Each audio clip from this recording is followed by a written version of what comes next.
Dear students, السلام علیکم۔ آج کا ہمارا ٹاپک ہے مساوات۔ مساوات کے لفظی معنی ہیں برابری کے۔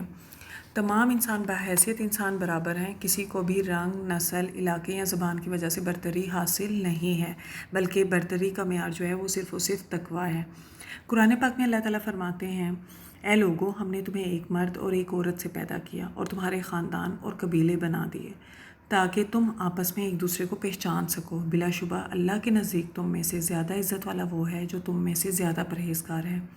اس آیت میں 3 پوائنٹ جو مجھے سمجھ آتے ہیں وہ یہ ہیں کہ سب سے پہلے اللہ تعالیٰ کہتے ہیں کہ ہم نے تمام لوگوں کو ایک مرد اور عورت سے بنایا، مطلب سب برابر ہیں۔ دوسرا پوائنٹ یہ ہے کہ تمہارے خاندان اور قبیلے، کہ یہ جو خاندان اور قبیلوں میں لوگ تقسیم ہوئے اس کی صرف ایک وجہ یہ تھی کہ تم آپس میں ایک دوسرے کی پہچان کر سکو۔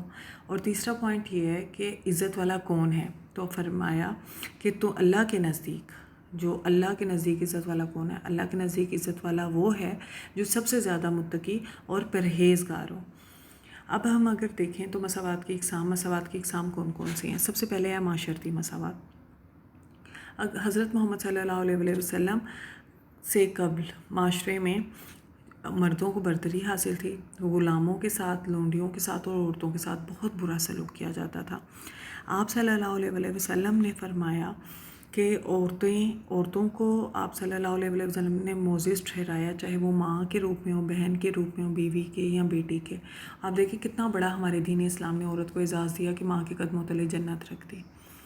اسی طرح سے حضرت بلال رضی اللہ تعالیٰ عنہ کی مثال لیں تو حضرت بلال جو تھے ان کے ساتھ کتنا برا سلوک ان کا مالک کیا کرتا تھا۔ حضرت بلال غلام تھے لیکن آپ صلی اللہ علیہ وسلم سے محبت کیا کرتے تھے حضرت بلال رضی اللہ تعالیٰ عنہ، اور آپ صلی اللہ علیہ وسلم نے فرمایا تھا کہ اے بلال، میں جنت میں تمہارے قدموں کی چاپ سنتا ہوں۔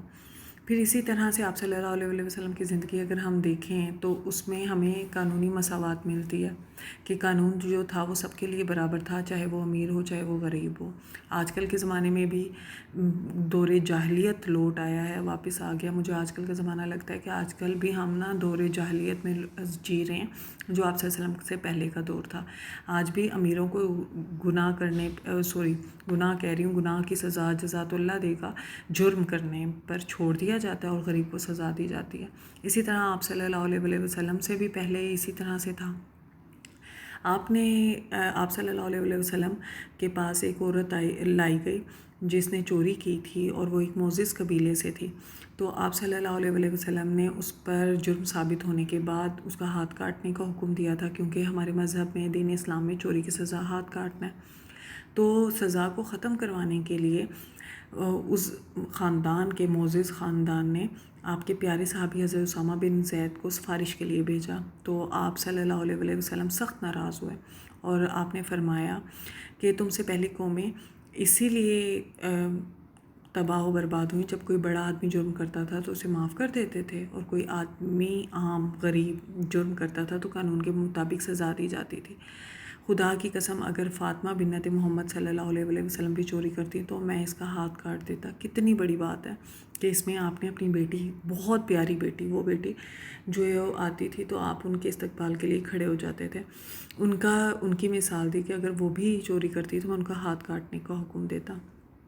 پھر حضرت محمد صلی اللہ علیہ وسلم کی زندگی میں دیکھیں تو سیاسی مساوات۔ آپ صلی اللہ علیہ وسلم ایک بہترین لیڈر تھے۔ اسلام کی جو پہلی ریاست تھی، اسلامی ریاست، وہ مدینہ تھی، تو آپ صلی اللہ علیہ وسلم وہاں کے لیڈر تھے، لیکن آپ صلی اللہ علیہ وسلم ان لوگوں کے ساتھ گھل مل کے رہتے تھے، اچھے طریقے سے رہتے تھے۔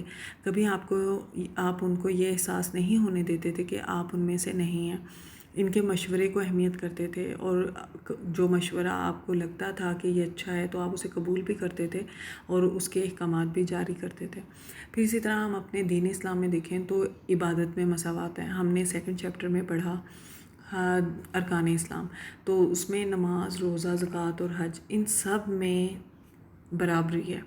حج میں کوئی امیر غریب کی تفریق نہیں، احرام باندھنا ہے، سب نے ایک جیسی عبادتیں جو ہیں وہ کرنی ہیں۔ اسی طرح نماز میں کہیں کسی مسجد میں بھی آپ نے نہیں دیکھا ہوگا کہ پہلی صف اس لیے خالی چھوڑ دی کہ یہاں پہ امیر آئیں گے اور وہ نماز پڑھیں گے، بلکہ جو پہلے مسجد میں داخل ہو گیا وہ نماز پڑھتے ہیں۔ اسی طرح مجلسی مساوات دیکھیں تو حضرت محمد صلی اللہ علیہ وسلم جو ہیں وہ مجلس میں اپنے صحابہ کرام کے ساتھ بیٹھتے تھے.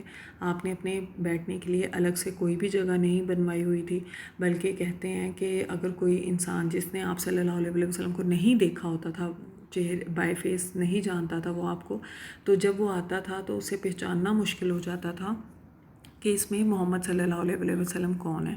لیکن ہمیشہ یاد رکھیں کہ مساوات تو سب کے لیے ہر شعبہ نہیں کہوں گی، بلکہ ہر جگہ پہ مساوات ضروری ہے. لیکن ہمیشہ یاد رکھیے گا کہ اللہ کے نزدیک جو ہے وہ عزت والا کون ہے، وہ ہے جو سب سے زیادہ پرہیزگار ہے. تو نیکیوں میں سبقت لے جانے کی کوشش کریں، نیکیاں زیادہ سے زیادہ کرنے کی کوشش کریں. اور نیکیوں میں یہ نہیں ہے کہ صرف عبادات ہیں کہ آپ زیادہ سے زیادہ عبادت کر لیں. اکثر دیکھنے میں آیا ہے کہ لوگ تہجد گزار ہوتے ہیں، نمازوں کے پابند ہوتے ہیں، لیکن وہ اللہ کے بندوں پر ظلم کر رہے ہوتے ہیں، وہ لوگوں کو معاف نہیں کر رہے ہوتے، وہ لوگوں سے درگزر نہیں کر رہے ہوتے. اپنی زندگی میں معاف کرنا سیکھیں، درگزر کرنا سیکھیں، دوسروں کا ادب و احترام کرنا سیکھیں. کوئی بھی آپ کسی بھی انسان سے برتر نہیں ہیں.